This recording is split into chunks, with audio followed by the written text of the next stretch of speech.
pagmamaltrato, pambibiktima sa mga mahihirap nating kababayan. Maraming nagkalat ngayon, mga ahensya, ang tawag nila sarili nila, agencies. Pinapadala yung mga kababayan natin sa iba't ibang bansa, namamaltrato, nare-rape, napapatay, dahil sa mga kagaguhan nitong mga ungas na to. Sino mga nasa likuran nito? Sino nagbabackup dito? Palagay ko karamihan dyan, no, kung talagang iimbestigahan, matitray siya sa mga corrupt politicians din eh. Anong nangyayari? Itong mga bugaw na to, mga walang konsensya, walang kaluluwa, mag-charge ng mataas na placement fee. Madaming kababayan natin ang gustong umalis ng bansa, lumabas para kumita, para ipadala, pabalik sa mga kamag-anak nila para matulungan. Pero karamihan sa atin, mga kababayan, minamalas. Pagpunta sa ibang bansa, walang trabaho, walang matuluyan. Kasi mga papeles nila peke. Ano nangyayari ngayon? Karamihan sa mga kababayan natin nakukulong. Okay? Yung iba dyan nakakahanap nga ng trabaho, pero ano nangyayari? Ginagawang alila, minamaltrato, ginagawang animal, yung iba nare-rape, yung iba namamatay, napapatay. Pagbalik sa Pilipinas, bangkay. Meron pa dyan, tawag nila promotions, pinapadala sa Japan. Alam naman natin kung ano nangyayari doon, no? Itong mga bugaw na ito, mga walang kaluluwa. Ito pa isang culprit, media. Yung media natin mismo. Yung mga TV shows dyan, no? Kesyo tumutulong sa mahihirap, magpapakontest. Pero in a way, yung mga mahihirap ang tumutulong sa kanila.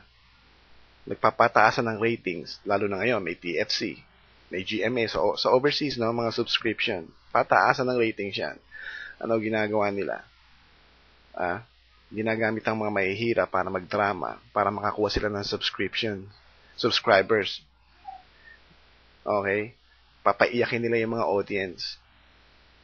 Kukunin nila yung mga mahihirap natin, ilalagay sa contest. Yung iba dyan, minsan mga bata pa ginagamit, no?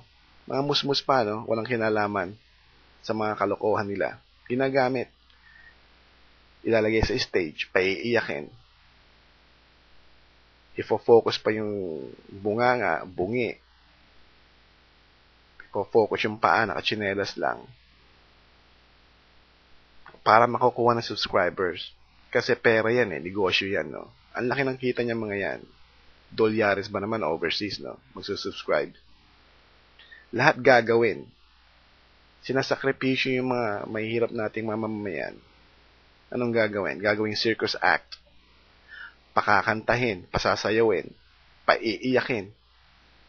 Ito naman mga balikbayan, mga balikbayan nating kababayan, pupunta sa TV stations. Ano nangyayari? Meron silang special seatings, di ba? Siyempre, may mga perang dala yan, dolyares, kaya special treatment sila. Anong nangyayari? Saan nakaupo yung mga kababayan nating mahihirap? Mga ordinaryong kababayan natin, saan nakaupo? Sa taas, sa nosebleed section. Anak ng tipaklong. Pati ba naman sa entertainment, pati ba naman sa TV, segregated pa rin. Hiwalay ang mahirap sa mayayaman. Bakit? Hindi ba, wala bang karapatan tumabi ang mga mahihirap sa mga mayayaman? Ganyan na ba tingin natin sa mga mamamayan natin, ha?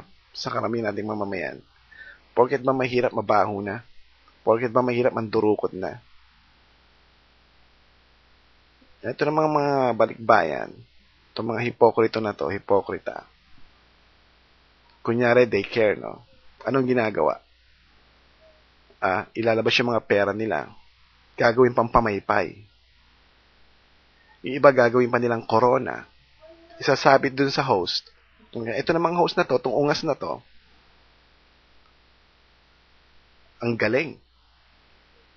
Galing talaga, matalino. Alam niya kung ano gagawin niya eh. Kung paano niya kunin yung emotion, feelings ng yung mga uto-uto, yung mga kunyari, yung mga nagmamalasakit, paiiyakin yung contestant, okay? Usually mga bata o kaya mga matatanda na talaga.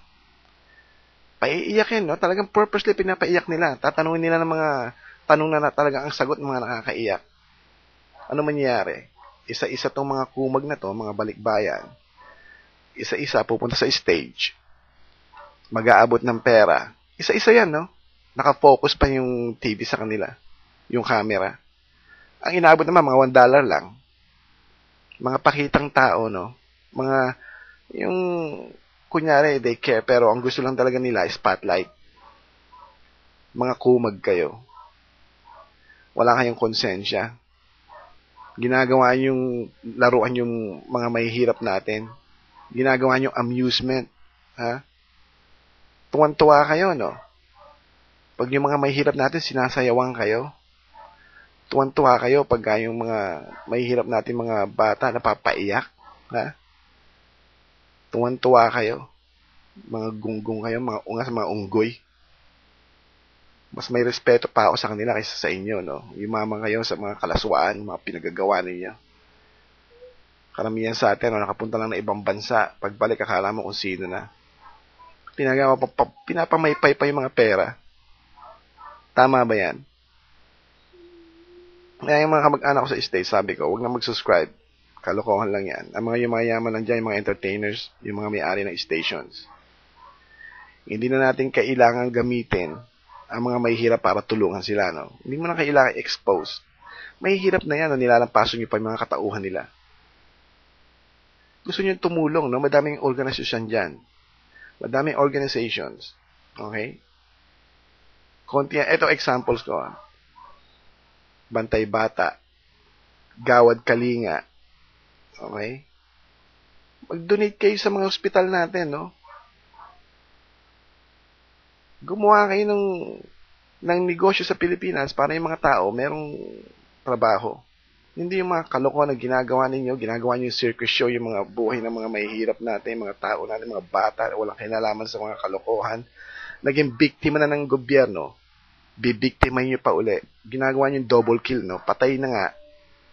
Papatay nyo pa pati yung karangalan nila, mga siraulo kayo. Itigil na natin tong kahibangan na to. Magpakatao kayo, no? Mga ungas.